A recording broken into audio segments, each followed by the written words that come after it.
You want influence? Then learn how systems actually work. Most of you don't want power. You want the benefits of power. You want influence. You want impact. You want scale. You want freedom. But you have no idea how systems actually work.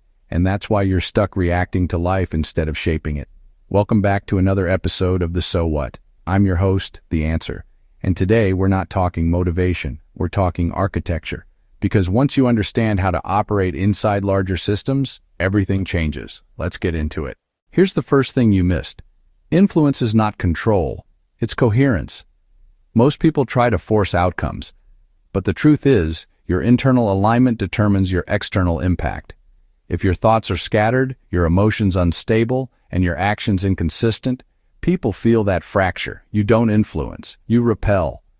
Ethical power begins when you stabilize yourself. Control says, how do I win this interaction?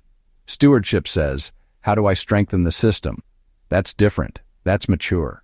Leadership isn't about position. It's about nervous system regulation. Every room has an emotional field. When pressure rises, that field destabilizes. Weak leaders amplify chaos. Strong leaders absorb it. A leader is the emotional thermostat of the room. If you panic, everyone panics. If you stay clear, everyone recalibrates. Leadership is energy discipline under pressure. Here's what most teams never understand. Groups amplify emotion. Whatever dominates spreads. Fear spreads. Resentment spreads. Clarity spreads. Shared attention becomes shared reality. That means if your organization is constantly talking about problems, it will manufacture more problems. If it focuses on solutions, it builds solutions. Emotion sets the tone. Attention sets the direction. That's how collective outcomes are shaped. Most people do not design decisions. They react emotionally and justify logically. High-level operators use structure. Every major decision must pass through three filters: logic, emotion, long-term consequence. If you ignore logic, you create instability. If you ignore emotion, you create resentment. If you ignore long-term consequence, you create collapse. Speed feels powerful, but structured thinking creates sustainable power.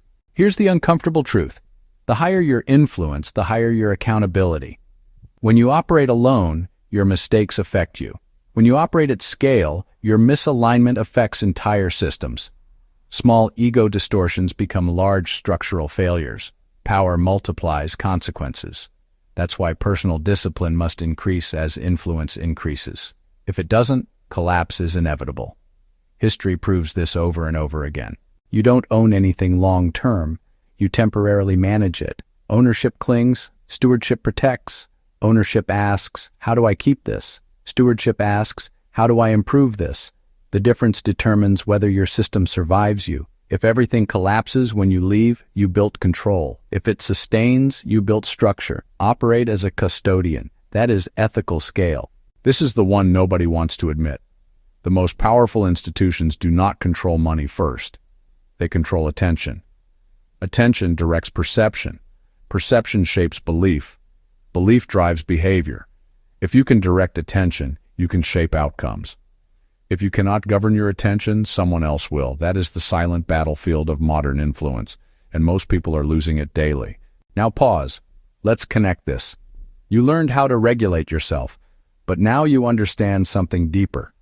Operating inside larger systems requires internal coherence, emotional regulation, structured thinking, accountability at scale, stewardship mentality, and disciplined attention. This is not spiritual fluff, this is operational maturity. So what?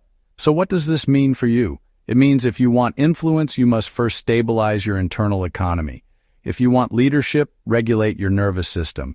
If you want impact at scale, increase your discipline. If you want freedom, govern your attention. You don't rise to the level of your ambition. You rise to the level of your structure. 1. Audit your coherence. Are your thoughts, emotions, and actions aligned? 2. Train emotional stability under stress. Pressure reveals leadership capacity. 3. Structure your decisions. Use logic, emotion, and long-term consequence. 4. Increase accountability as your influence grows. 5. Shift from ownership to stewardship. 6. Protect your attention like it's currency. Because it is. Master the inner system. Then you can operate within the outer system responsibly. This has been another episode of the So What. If this challenged you, good. Growth isn't comfortable. If it sharpened you, even better. Share this with someone who wants power but hasn't built structure yet. And remember, you don't need more motivation. You need better architecture. I'm the answer, and that's the So What.